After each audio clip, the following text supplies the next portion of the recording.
Americans had our flag on their floor in the dressing room, and now I want to know if they want us to sign it. The tone's been set. Up with it again. He's on the ice with Aginla. Aginla scoping forward. Sidney Crosby, the golden goal, and Canada has once in a lifetime.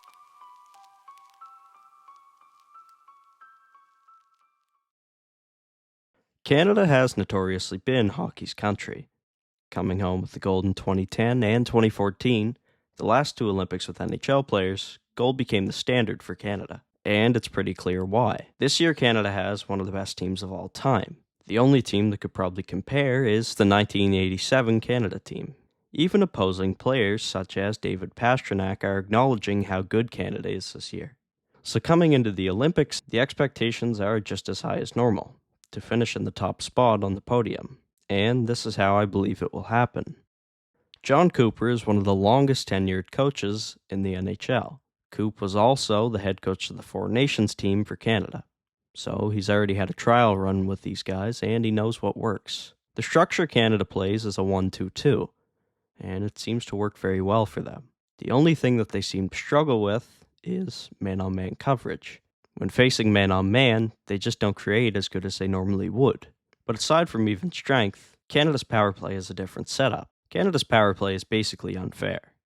It has Crosby, McKinnon, McDavid, Makar, and Reinhart. Four of those guys could arguably be the best player in the world, not just on this team.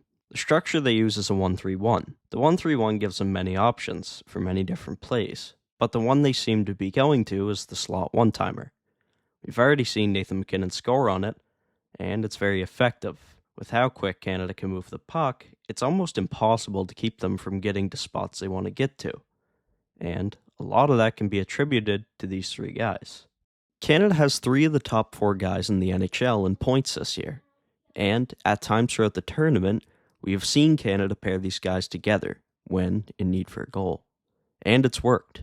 The reason these guys are so dangerous is because they are all in the top 12 for created expected goals. But the main thing with these guys is their ability to read off of each other. The hockey IQ of McKinnon, McDavid, and Celebrini is out of this world. And they all have key characteristics to their game that makes them as good as they are, starting with Celebrini.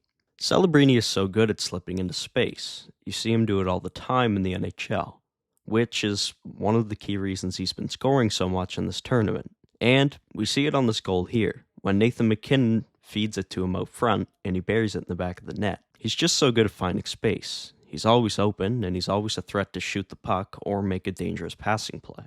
And also having a guy like Connor McDavid on his line who brings great speed and vision, while also being on pace to break the NHL-era Olympic point record, can't hurt Celebrini, that's for sure. Nathan MacKinnon's also been a great fit on this line. He seems to be battling an injury, so being with Celebrini takes some of the pressure off him to be the main play driver, which he was expected to be on the Suzuki-Hagel line. So in my opinion, if Canada's going to win gold, I believe this line will need to stay together. Another line that will need to stay together is their checking line. Chris Pronger said in an interview with Puckpedia TV that every good team needs a good checking line. In a quote, "A lot of people don't understand the title or role of a checking line. We're not checking to not have the puck, we're checking to force the other team to play defense." And this is exactly what Canada does. We've seen throughout the tournament a line of Stone, Crosby, and Marner. The role of this line has been to shut down the other team's best forwards while also providing offense, which they have done time and time again. So after Crosby's injury, it was definitely a scare losing this line. But a struggling Nick Suzuki, desperate to make an impact for his team, stepped up. One of the key things to shutting Pastrnak and Necas down was the ability to intercept pucks and drive play the opposite way. Whether that's a dump in, carrying the puck across the line, or just putting a shot on net. As long as they could keep these guys hemmed in their zone, they were doing their job effectively.